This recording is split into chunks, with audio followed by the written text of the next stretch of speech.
அன்பார்ந்த வாக்காளர் பெருமக்களே, எங்களோடு வாக்கு சேகரித்து வருகின்ற இருக்கக்கூடிய பேரூராட்சி மன்றத்தினுடைய திராவிட முன்னேற்ற கழகத்தினுடைய கழக வேட்பாளர் அருமை தம்பி அஸ்லாம் அவர்களே, கழகத்தினுடைய அனைத்து பகுதியினுடைய வார்டில் போட்டியிடுகின்ற கவுன்சிலருக்கு போட்டியிடுகின்ற வேட்பாளர்களே, கழக முன்னோடிகளே, இந்த பகுதியைச் சேர்ந்த பெருமக்களே வணக்கம். நடைபெற இருக்கின்ற உள்ளாட்சி தேர்தலில், பேரூராட்சி மன்ற தேர்தலில் நீங்கள் எல்லாம் திராவிட முன்னேற்ற கழக வேட்பாளர் தலைவர் கலைஞர் அவர்களால் அடையாளம் காட்டப்பட்டிருக்கின்ற தம்பி அஸ்லாம் அவர்களுக்கு வாக்களிக்க வேண்டும் என்று கேட்டுக்கொள்வதற்காக நாங்கள் வருகை தந்திருக்கின்றோம். எங்களை பொறுத்தவரை திராவிட முன்னேற்ற கழகத்தினுடைய கோட்டையாக இந்த பகுதியை கருதுகிறோம். இந்த பகுதி எப்பொழுதும் அதற்கு சூரம் போனது இல்லை. யார் எதை சொன்னாலும் இந்த பகுதி திராவிட முன்னேற்ற கழகத்தின் கோட்டையாக தான் இருக்கிறது. அதை நிரூபிக்கின்ற வகையில் வருகின்ற 19ஆம் தேதி நீங்கள் எல்லாம் உதயசூரியன் சின்னத்தில் வாக்களிக்க வேண்டும் என்று கேட்டுக்கொள்கிறேன். 1-2 செய்தியை மட்டும் நான் கூறி விடைபெறலாம் என்று கருதுகிறேன். நேற்று இங்கு குறிப்பிட்டவர்கள் இங்கு புதிதாக சாலை அமைக்க இருக்கின்றது, அந்த சாலைக்கு நிதி ஒதுக்கீடு செய்ததாக குறிப்பிட்டார்கள். பேரூராட்சி மன்ற கவுன்சிலராக இருந்த அன்பு சகோதரரை நீங்கள் கேட்டாலும் சரி, அல்லது பேரூராட்சியினுடைய பதிவேட்டை பார்த்தாலும் சரி, பேரூராட்சியின் பொது நிதியில் தான் 9.5 லட்சம் ரூபாய்க்கான திட்ட மதிப்பீடு தயார் செய்யப்பட்டு இந்த ரோடு போடுவதற்கான டெண்டர் விடப்பட்டிருக்கிறது. அதை சுல்தான் அப்துல் காதர் என்பவர் எடுத்திருக்கிறார் என்பதை செய்தியை நான் உங்களிடத்தை கூறிக்கொள்ள கடமைப்பட்டிருக்கிறேன். அதற்கு கால அவகாசம் இல்லாத காரணத்தினால் இந்த சாலை உடனடியாக போடப்பட முடியவில்லை. கடந்த 3ஆம் தேதி தான் இந்த சாலைக்கான டெண்டர் விடப்பட்டிருக்கிறது. அதை நான் உங்களிடத்தை சொல்லிக்கொள்ள கடமைப்பட்டிருக்கிறேன். அதுபோல் இந்த பகுதியினுடைய அனைத்து தேவைகளையும் நிறைவு செய்து கொடுத்திருக்கிறோம். அதிராமண்ணத்தை பொறுத்தவரை நமக்கு அத்தியாவசியமான சாலை பகுதிகளை, அது ஈசிஆராக இருந்தாலும், பட்டுக்கோட்டை செல்லுகின்ற சாலையாக இருந்தாலும், மன்னார்குடிக்கு செல்லுகின்ற சாலையாக இருந்தாலும் கழக அரசில்தான் மிக சரியான சாலையாக அமைக்கப்பட்டிருக்கிறது என்பதை உங்கள் கவனத்திற்கு கொண்டு வர நான் கடமைப்பட்டிருக்கிறேன். அதேபோல் தம்பி அசலத்தை பொறுத்தவரை இந்த பகுதியை ஒரு எடுத்துக்காட்டு பகுதியாக ஆக்க வேண்டும் என்ற நோக்கத்தோடு தான் இந்த பகுதியில் மழைநீர் வடிகால் அமைப்பதற்கு நமக்கு நாமே திட்டத்தில் 3 லட்சம் ரூபாய் கட்டி ஏறக்குறைய 10 லட்சம் ரூபாய் பெற்று அந்த பணியை நிறைவு செய்ததோடு கழக அரசு ஒதுக்கிய 15 லட்சம் ரூபாய்க்கு மேற்பட்ட நிதியிலிருந்து இந்த பகுதியிலிருந்து ஈசிஆர் செல்லுகின்ற காலேஜ் வரை உள்ள சாலை போடப்பட்டிருக்கிறது என்பதையும் நான் சுட்டிக்காட்ட கடமைப்பட்டிருக்கிறேன். அதேபோல் தலைவர் கலைஞர் அவர்கள் அறிவித்த சிறப்பு சாலை திட்டத்தின் கீழ் தான் பக்கத்தில் இருக்கின்ற ஆலடி தெருவினுடைய சிமெண்ட் சாலை அமைக்கப்பட்டிருக்கிறது. இப்படி நான் அடுக்கிக் கொண்டே போகலாம், கால அவகாசம் இல்லை. இருந்தாலும் கூட என்னை பற்றி 1-2 செய்தியை நான் குறிப்பிட்டு விடைபெற விரும்புகிறேன்.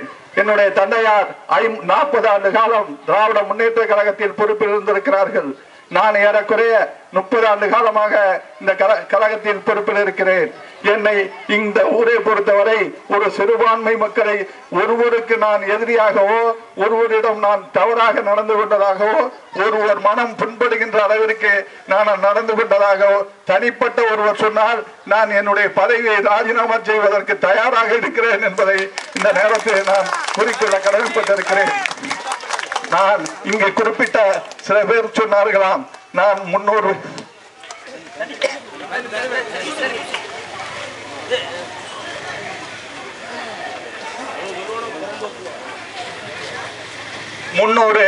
இஸ்லாமிய சகோதரருக்கு நான் மிகவும் வேண்டியவன் என்று.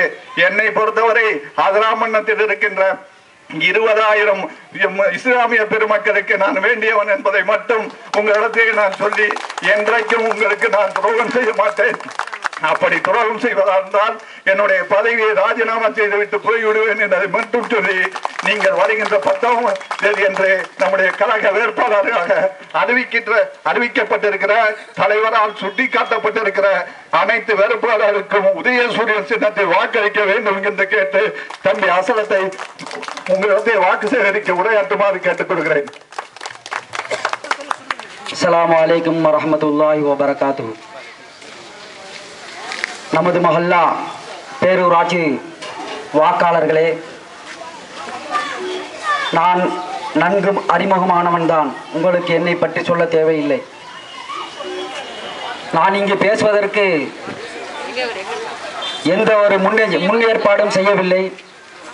இருந்த போதிலும் நேற்று ஒரு வேட்பாளர் இங்கே வந்து பேசிவிட்டு போயிருக்கிறார். அதிமுகவுடைய வேட்பாளர் அப்துல் அஜீஸ் அவர்கள் என்னை பலவாறு திட்டியும் தரைக்குறைவாக பேசியும் பலருடைய சங்கடத்தை அவர் பெற்றுக்கொண்டு போய் சென்று விட்டார். அது எல்லாம் இப்போது அவர் அரசியலில் வந்ததற்கு பின்பு பேசியதல்ல. அவருடைய குடும்பத்தில் அவர் எப்படி இருந்து கொண்டிருக்கிறார் என்று பார்த்தீர்களானால் ஆரம்பம் முதலே அவர் அப்படித்தான் இருக்கிறார் என்பது அவர்கள் குடும்பத்தார்களுக்கும் நமது மஹல்லாவாசிகளுக்கும் நிச்சயமாக தெரியும். இன்னும் சொல்ல போனால் அவரை பற்றி உலமாக்களிடத்திலே கேட்டீர்களானால் தெரியும் அவருடைய சொந்த வாழ்க்கையிலே எத்தனை பிரச்சனை என்று. அப்படிப்பட்டவர் என்னை பேசிவிட்டு போயிருக்கின்றார். அவருடைய வாழ்க்கையிலே அப்படித்தான் எல்லாமே நடந்து கொண்டிருக்கின்றது. ஆனால் நான் அப்படியல்ல. என் தாயையும் தந்தையும் என் உடன் பிறந்தவர்களையும் நான் அப்படியெல்லாம் பேசியது கிடையாது. என் வாழ்க்கையிலே அவருக்கு சரிசமமாக நான் பதில் அளிக்க வேண்டிய அவசியமும் எனக்கு இல்லை.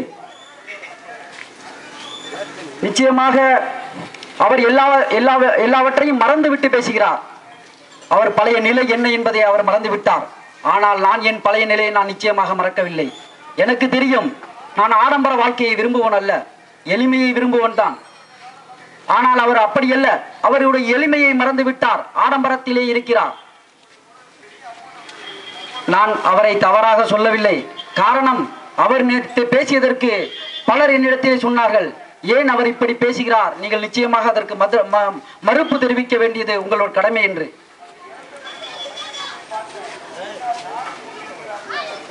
நிச்சயமாக அவரை பற்றி பேசினால் எவ்வளவோ பேசலாம். நான் அப்படியெல்லாம் பேசுவதற்கு ஆசைப்படவும் இல்லை, அது எனக்கு தேவையும் இல்லை. இரண்டாவதாக நமது தொகுதியிலே போட்டியிடுகின்ற வேட்பாளர் அப்துல் முனாஃப், அவரிடத்திலே ஜமாத்தார்கள் அனைவரும் பேசினார்கள். ஆனால் அவர் அதை எப்படி எடுத்துக்கொள்கிறார் தெரியுமா? நான் பாட்சா மரக்காரை எதிர்த்து போட்டியிடும் பொழுது காட்டப்பா சமத என்பவர்கள் என்னை பற்றி எல்லோரிடத்திலும் சொல்லி என்னை விளம்பரப்படுத்தினார்கள். என்னை ஏசுவதாக நினைத்து ஏசினார். ஆனால் அதுதான் எனக்கு விளம்பரமாக ஆனது, அதுவே எனக்கு ஓட்டு வங்கியாக ஆனது. அதே போன்று இப்போது அதிராம்பட்டினத்தில் பேசுகின்றவர்கள் எல்லாம் எனக்கு ஓட்டு சேகரிக்கிறார்கள். அதனால் நான் அதை கண்டுகொள்ள தேவையில்லை என்பது மாதிரி பேசுகிறார். உதாரணத்திற்கு பழைய செய்தியை அவர் என்னிடத்திலே சொல்லி காட்டினார். அஸ்லாம், எனக்கு இப்படித்தான் காட்டப்பா சமதாக்கா பாட்சா மரக்காரை நான் எதிர்த்து நிற்கும் போது வீடு வீடாக சென்று என்னை பற்றி பேசினார். ஆனால் அது எனக்கு மக்களிடத்திலே ஓட்டு வாங்கி தந்தது. ஆனால் இப்போது ஜமாத்துக்காரர்களும் ஊர் மக்களும் என்னை பற்றி நிற்காதீர்கள் என்று பேசி எல்லோரிடத்திலும் சொல்லுகிறார்கள். ஆனால் அதை நான் விளம்பரமாக எடுத்துக்கொள்கிறேன் என்கிறார். ஆனால் அவர் எவ்வளவு நம்மளை எல்லாம் அலட்சியப்படுத்தி விட்டு நிற்கிறார் என்பதை மக்களை சிந்தித்து பாருங்கள். சற்று முன் பேசினார், எல்லா பிரதான கட்சிகளும் என்னை நிற்க சொன்னது என்று. நான் கழக செயலாளரிடத்திலே கேட்டேன், நமது திமுக திராவிட முன்னேற்ற கழகம் அவரை அணுகினீர்களா என்று கேட்டேன். அப்படி எந்த ஒரு சம்பவமும் நடக்கவில்லை என்று இதோ சொல்லுகிறார். பேசிவிட்டு போய்விட்டார். இல்லை என்றால் நேருக்கு நேராக வைத்து கேட்கலாம். சொல்வதெல்லாம் பொய். பதவிக்கு ஆசைப்பட வேண்டியதுதான். ஆனால் நான் ஒரு வாய்ப்பும் கொடுத்தேன். நான் கட்சியிலே நின்று உதயசூரியன் சின்னத்தை வாங்கிவிட்டேன். உனக்காக நான் விட்டுக் கொடுக்கிறேன். இதை அவரிடத்திலே கேளுங்கள், யாரும் கேட்கலாம். நான் சொன்னேனா இல்லையா என்று. உதயசூரியன் சின்னத்திலே நில், நான் வேணுமானால் நான் நிற்காமல் போய்விடுகிறேன். அப்படி சொல்லும் பொழுது அவர் என்ன சொன்னார்?